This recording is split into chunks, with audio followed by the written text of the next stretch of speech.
Дал дундуур урсаж усан дотор шатсан эр зоригт хөвгүүдийнхэн цус эмс охидынхон gooцлон гэр бичигдсэн их Монголын түүх Тэнгэрийн түүх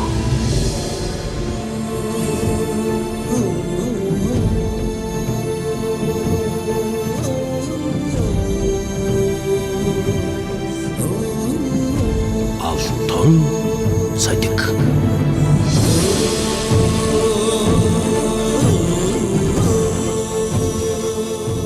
Эрхэм сонсогчдоо Алтан цадик түүхэн цуврал нэвтрүүлэг Үндэсний хувьсгалын зүтгэлтнүүд цувралынхан шинэ дугаар хүргэж байна. Энэ удаа Үндэсний хувьсгалын манлайлагчдын нэг Түшээ засаг Хошоо Чинван Гадимбалын чагдарчмын тухай өгүүлбэр бэлтгэлээ.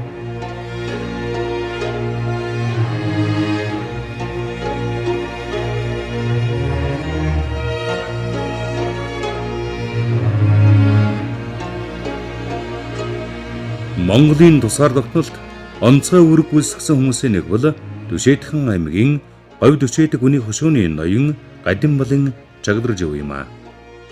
Чагдаржив 1869 оны шаргачин могой жил Түшээдхэн аймгийн говь Түшээг үний хошуу буюу одоогийн Дундгуй аймгийн Дэлгэр хангай сумын нутагт алтан үргийн удмын тайж Гадимбалын гэртэржээ. Түүний төрсөн оныг төвөгч Батсайхан 1870 оны дундуур, төвөгч Болбаатар 1872 онд, судлаач Баатар зэрэг хүмүүс 1869 онд төрсөн гэж үздэг бол 1871 онд төрсөн гэж үзэх судлаачид бас бий. Эцгийн нэр болоод өөрийн нэрийн талаар янз янзаар бичиж хэлгэн ч бий. Гэхдээ Чагдаржив судлаачид түүхчид энэ бүх маргааныг эцэлсэн байна. Эдгээр эргэлзээ зөрүү болоод гарал үүслийн талаар Чагдаржив сангийн дэргүн Баатарын амарсанаа ийхүү ярьж байна. За түүхчид бол одоо яг 69 он, 72 он, 71 он эднэр гэдэг ингэдэг. Гэхдээ 70-аад оны дундуур байх бол бас жоохон боломжгүй юм байлаа. Цаг хугацааны хувьд ингээд нөгөө үнэлж үзэхлээр. Түүхэнд бол нөгөө гадин балч гэж байдаг, гадан балч гэж байдаг. Тэгээ энийг болоолоор тухайн үеийн одоо архивын баримт цэлтийг ингээд шүүхлээр бичигдсэн байдлаар нь харуул дандаа нөгөө манж үсэг дээр бичигдсэн байдаг юм лээ хүмүүсийн одоо архивын баримт. Тэгээд тэр манж хэл дээрх нэрийг нь бол монголчилж уншихтаа хүмүүс одоо нэг янз янзаар нэг галиглаж уншив. Манай одоо хуучин монгол үчгээр бичсэн үгийгч гэсэн өнөөдөр уншихад бол бас галиглахлаар одоо янз бүр болно шүү дээ. Тэнгэр гэдэг үгийг жишээ тэгри гэж бичдэг тийм ээ. Тэгэхээр одоо иймэрхүү нэг жижиг маргаан л байгаа юм. Тэгээ ерөнхийдөө бол гадан гадин гэдэг дээрээ яг уу эрдэмтэд за сүүлийн үед одоо энэ хүний бас намтар судлал бас нэлээд хөгжиж байна тийм ээ. Энэ дээр ажилласан хүмүүс ер нь хараад одоо судалж үзээд Гадимбал гэх нь бол зөв юм байна гэд. Тэгээ яг та энэ нэг олон зарим гадан гэх нь зөв гээл зарим нөгөө гадин засгийн хошуу эднэр гэж хүртэл байдаг учраас гадин гэх нь зөв гээл ингээл янз бүрийн юм байдаг. Гэтэ ер нь одоо эцэлсэн байдлаар бол Гадимбалын Чагдаржив гэд. Тэгээ Чагдаржив гэдэг чинь хүртэл бас 2-3 янзаар уншигдж байгаа шүү дээ. Чагдаржив, Шагдаржив гал ингээл уншигдсан тийм ээ. Гадимбал гэдгийг чинь бас Гадамбал гэж байгаа, Гадимпил гэж байгаа, Гадимпал гэж байгаа. Ингээл нөгөө нэг жижиг маргаанууд бол бий. Тэгтээ бол яг одоо бол тогтсноороо Гадимбалын Чагдаржив гэдгээр ингээ явж байгаа. Чагдаржив ноёны тухайд бол өөрөө угсаа залгамжилсан одоо алтан ургийн хүн байгаа юм. 1897 онд үйтсэн. Бүр одоо энэ Батмүх Даян хаанаас хойш одоо өөрийнхөө угсаа гаргалыг ингээд тодтогч утсан тийм одоо зүйл байдаг. Энэ Чагдаржив ноёныг тухайн үеийн хүмүүс үнэлэхдээ одоо зэгсэн сайн боловсралтай. За Монгол манж одоо хэлтэй. За хятад хэлтэй ч бас байсан байж магадгүй гэж ингэж одоо тэмдэглэж үлдээсэн байдгийн байна лээ.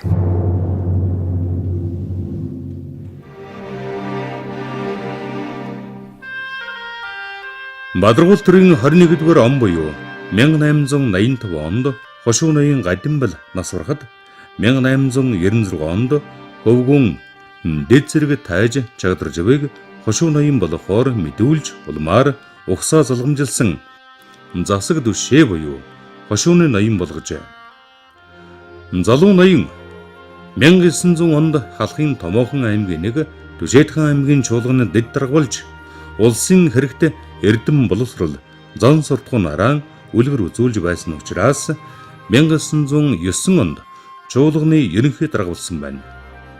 Чуулганы ерөнхий дарга Чагдаржав төрж өссөн нутаг Дэлгэр хангай уулын хан ард орших орд өргөөнийхэн дэргэд жасаагаа нүүлгэн аваадсан гэдэг. Халахын Дөрвөн аймгийн хамгийн нөлөө бүхий бус нутаг болох Түшээдхэн аймгийн чуулганы дэд болон дэргэн даргаар 12 жил нэр төртөө ажилласан Чагдаржав 1911 оны үндэсний эрхчлээний хувьсгалд гол үүрэгтээ оролцсон эх орончдын нэг билээ.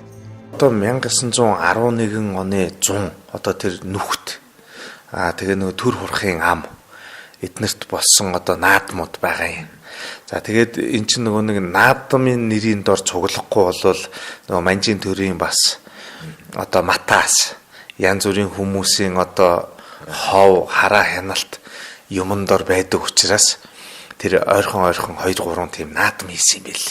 За тэгээд тэр наадмын үеэр бол ерөнхийдөө энэ Монголын одоо ноёд дээдсүүдийг ерөнхийд нь ирээч энэ одоо наадам даншигт одоо оролцох ёстой гэсэн иймэрхүү юмыг бол одоо зар хүргэсч ажилласан байдаг юм бэл. За тэгвэл яг анх ингээ уулзаад ярилцаад явсан хүмүүсийг үзэхлээр яг энэ 6-7 он зэрэг уулзаж учирсан тохиолдол бас ер нь нэг тэмдэглэгдэж үлдээгүй.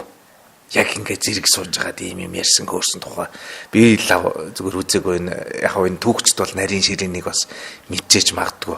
Бас нөгөө нэг хэсэг бүлгээрээ ингэж уулзаж ярьсан байдаг юм байл. Нэг иймэрхүү юмнууд бол бас ажиглагддаг. За тэгвэл энд ер нь тасралтгүй бүх энэ үйл ажиллагаанд яг оролцоод яг энэ хүрээнд суугаад ажлыг зохион байгуулсан бол ерөөсөө л Чагдаржав ноён юм бэл. Нөгөө төр засгийн газар гэж нэг байгуулагдсан байгаа шүү дээ. Халахын хүрээний хамаг хэргийг бүгд ерөнхийлөн шийтгэх газар гэж. Энийг бол 7 сард байгуулсан юм шиг байна. Тэр нь бол маш нууц ажиллагаатай байж хагаад 11 сарын ихээр зарлаад тэгээд одоо нөгөө Сандаа хамбанд Монголоос одоо орхиж явахыг толгойн шаардах бичиг өгөөд тэгээд 12 сарын 29-нд ерөөс асар богино хугацаа. За одоо 7 сар гэдээ үзэх юм бол 12 сар гэхэлэр нэг хагас жил. 11 сарын ихэнгээд үзэх юм бол ердөө 2хан сар. Тэгээ ийм богинохон хугацаанд шинэ улсыг одоо төхнөд зохион байгуулах бүх ажлыг л одоо энэ Чагдаржав гэж юм бол гардад зохион байгуулж хийсэн юм бэл. За тэгээ тухайн үедээ одоо энэ дэлхийн нийтийн одоо үйл хөдлөлийг бүр маш сайн мэдчихсэн баг. Одоо хаана хятад одоо хаана ямар бослох тэмцэл болж байна. Тэгээ манжуудаас нөгөөдөл хэдий үед бас салан тусгаарлахаар бодож जैन, төлөвлөж जैन. Тийм ээ? Бид нэр тэрнээс өмнө зарлах уу, хойно зарлах уу? Эднэргээл ингээд маш олон нарийн деталь юмнуудын л одоо үндсэн мэдээллийн үндсэн дээр ингээ 12 сарын 29 гэдэг өдрийг юм уу да одоо товлоод зарласан байдгийг. Тэгэхэд хятадууд манжийн одоо засгийг 1912 оны 2 сарын 5-ны өдөр юм уу да түлхэж унгааж байгаа шүү дээ. Даруу манахаас 40-50 хоногийн дараагаар. Одоо тэр нь хожим хойно Монгол улсын одоо нөгөө тусгаар тогтносон улс мөн гэдгийг батлуулахад одоо нүүб биднэрт ороход тийм ээ нөгөө нэг дэлхийн 2 дугаар дайнд ялагч гүрнүүдийн уулзалтаар хүлээн зөвшөөрөгдөхөд тэр үнс ерөөсөл энэ тэр хэдэн өдрөөр л хэмжигддэг байхгүй юу. Магадгүй хятадтай зэрэг нэг өдөр ч юм уу хятадууд их л тусгаар тогтнодоо зарлчаад манах зарлсан эднэр болвол саяны одоо энэ ярьсан бүх юм одоо нэг олон улсын хүлээн зөвшөөрөлт хэмжээгээр тийм байдлаар манжийн төрөөс эднэр тусгааргаасаа бид бол төрүүлээд байгаа. Яг үнэ. Тусгаар гараагүй. Манжийн төрөөс гарсан гэхэлэр манжийн төрийн мэдэлд хятад бол дахиад 50 хоног байсан гэсэн үг байхгүй юу? Дахиад үлдээд. Тий. Нэг ийм бас том ялгаа энэ дээр баг. Тэгэхээр тэрийг л одоо олж харж хийж цагийг нь олж тийм ээ. Тэгээд тухайн үедээ сая би ярьлаа Монгол улсын төрийн тэргүүнээр хинэн байвал энэ олон улсад ч хүлээн зөвшөөрөгдөх юм нэгдүгээрт. За хоёрдугаарт нь бол дотоодын энэ ард иргэдийнхэн ч хүслийг одоо хангах юм. Тэгэхээр энэ бол ерөөсөө маш том бодлого, маш том гүрэн уугнал бий болох боломж нөхцөлийг л тавьсан.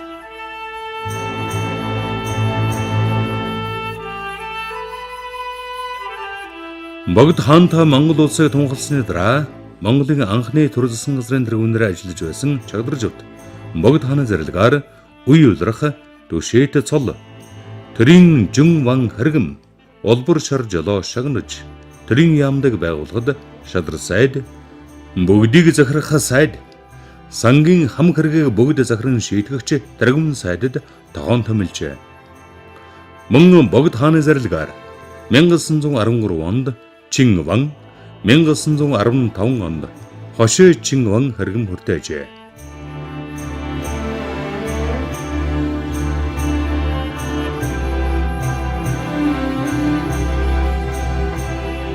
Богд хаантай засгийн газрын анхны сангийн сайд Чагдржав 1913 онд Монголын зүүн өмнөд этгээдээр хятадын хар зэрэг довтлоход өмнөд хязгаарыг элбэн тохиолох сайдаар томилогдсон 5 замын байлдааныг ерөнхийдөө удирдсан байна.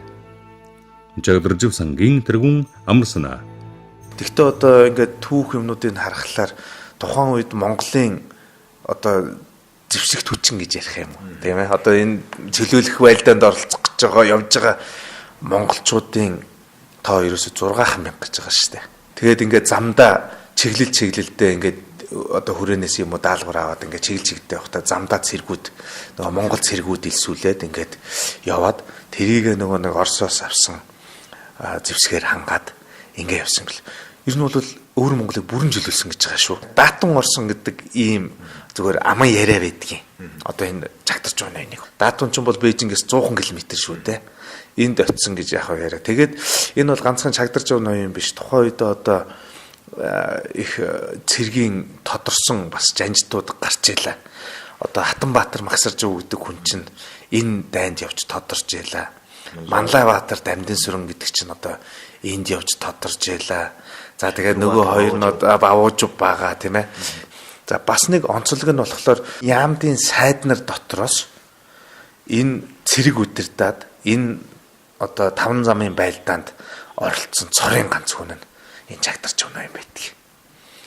Гэхдээ ерөнхий том утгаараа нөгөө сангийн сайд байсан утгаараа энэ өмнө зүгийг одоо тохиолох ерөнхийлөн захирах сайдаар томилогдсон. Өөрөөр хэлбэл цэргийн ерөнхий жанжнаар томилогдсон юм байна лээ.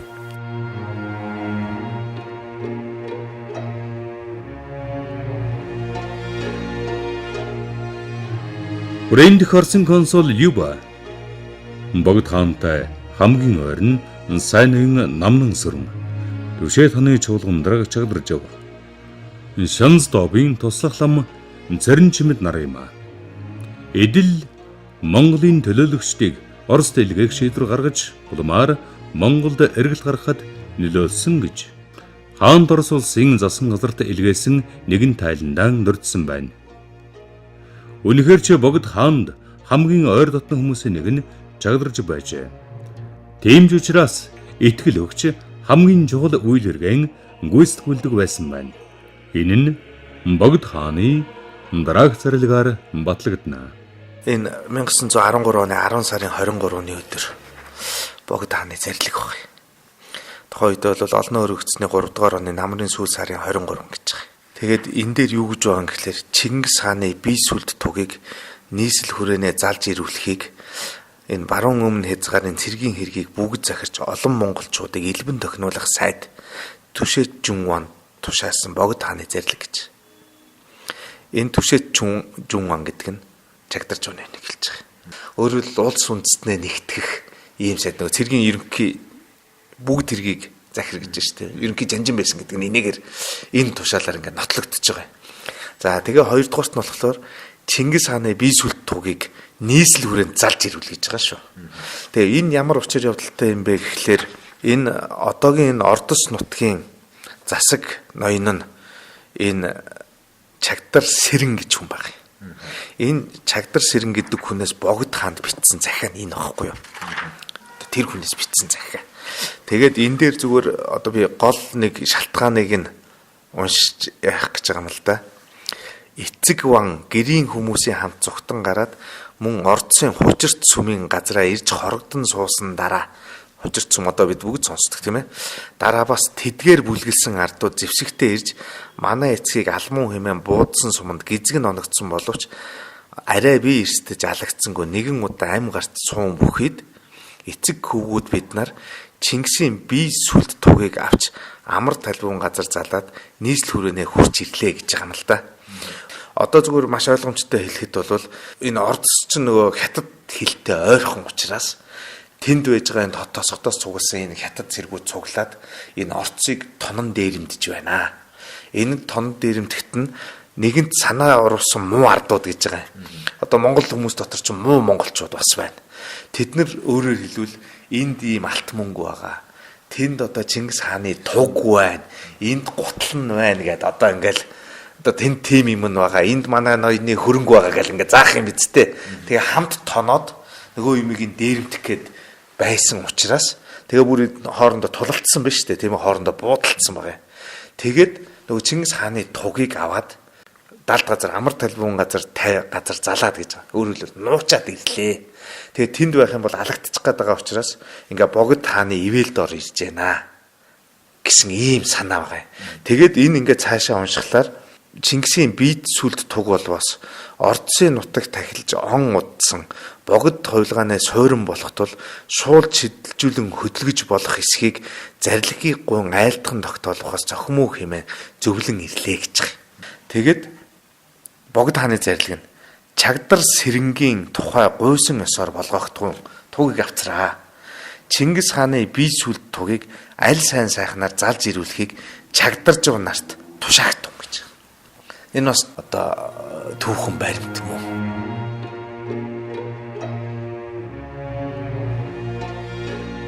Чагдарж 1914 оны намраас хягтад үргэлжилсэн Гормулсын гэрээнд эцсийн хүртэл оролцсон Монголын бүрэн эрхэт төлөөлөгч юм. Хэлцээрийн үеэр Оросын засгийн газартай төмөр зам, харилцаа холбоо, боловсон хүчин, мөнгө зэрэг зэр зэвсгийн тусламж хүссэн олон гэрээг маш хүнд нөхцөл байгуулсан байдаг. Энэ түүний эрүүл мэндэд нөлөөлсөн байна. Тэгээд 1914 оны 8 сард эхлээд 1915 оны одоо 5 сарын сүүлээр дууссан.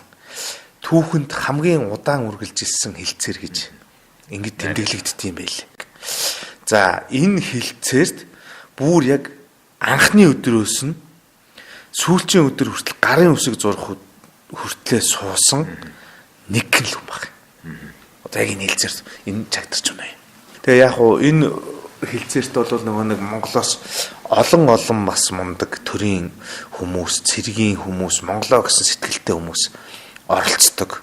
Тэгээд тэд нар бол үнэхээр Монголын төлөө бол үнэхээр бачимдчил байсан юм байлээ л дээ. Гэрээний бичгийг хүртэл Оросын төлөөлөгч шидчихсэн гэж байгаа шүү дээ. Нүүр урж шидчихсэн ийм түүхт. Тэгээд яг хуу энэ хэлцээрт одоо нөгөө нэг дипломат бодлогыг маш сайн барьж чадсан. Үг сонсож чадсан. За бас нөгөө уурлавч нөгөө хамраараа утаагийн бүү гар гэдэг тэр одоо дорн дахны сургаалыг толгоодоо шингээж чадсан хүн бол Чагдарч явна юм байсан юм шиг. Ер нь бол яг энэ хэлцээрээр бол үнэхэрийн одоо Монголын очисон төлөөний хүмүүсийг бол үнэхэрийн асар хүнд дарамтанд байлгасан байдаг. Ширнэн дамдангой л ганцаараа 21 оны хувьсгалыг үтсэн. Бусад энд оролцсон монголчууд бүгдээрээ ерөөсөө л 2-3 жилийн хооронд нас орсон байдаг. Ялангуяа Чагдарч ноён өөрөө хэлцээрээс буцаж ирээл 6 сарын дундуур нийслэл хүрээнд буцаж ирээл 7 сарын одоо 15-ны өдөр гэж бид нар бол огнолж байгаа юм. Тэр өдөр одоо нас орсон байдаг. Тэгээд энэ хүнийг одоо нас орсныхаа дараагаар Богд хааны зарлиг гараад үнэхээр гавья бүхий сайд мөн гэсэн үг байдгийг шүү. Яг богд хааны зарлиг дотор. Тэгээд нутагт нь аваачиж одоо тавихыг одоо тэр зарлагаараа үүрэг болгосон байдаг юм байлээ. За тэгээд тийм буйных нь одоо ажлыг хариуцсан даа гэд тэр юмнууд энэ дээр байгаа. Одоо тэр зуны халуун шүү дээ. Одоо 7 сарын 15 гэдэг чинь тэгээ говь руу бүр ямар халуун байх вүлээ. Зүгээр аман яриагаар бол өхөр тэргэн дээр ачаад тэгээ одоо яг нөгөө шарил чандрыг нь мутгадгүй зүйлийг авч яваад тэгээ манай дэлгэр хангаа уулын урт талд хан хүрээ гэж экстэдсийн одоо тэр онгоныг тавьдаг газар байдгийг. Тэгээд тэр үед тэгтээ оршуулгахдаа ноён өмсгөлтэй суугаагаар ингээд модон сүм дотор ингээд сүм бариад тэр сүм дотор оршуулсан гэж ийм амаа яриа байдаг.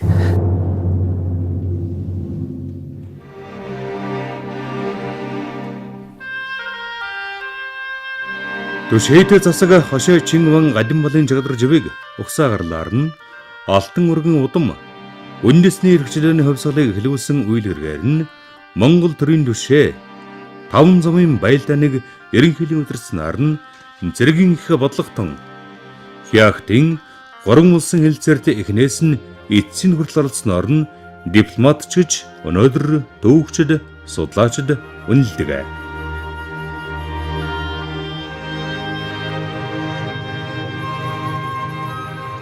Эрхэм сонсогчдоо Алтан цадиг түүхэн зураг нэвтрүүлэг үндэсний хувьсгалын зүтгэлтнүүд зурлынхаа шин дугаараар Төшөөт засаг хошоо Чингван Гадимбалын жагдар живийн тухай өгүүллээ. Нэвтрүүлэгт жагдар жив сангийн тэргүүн Баатрин амар санаа оролцолоо. Бэлтгэсэн редактор Гиндэн Сүрэн, найруулагч Цэнгэл, нэвтрүүлэгч Ган Төмөр.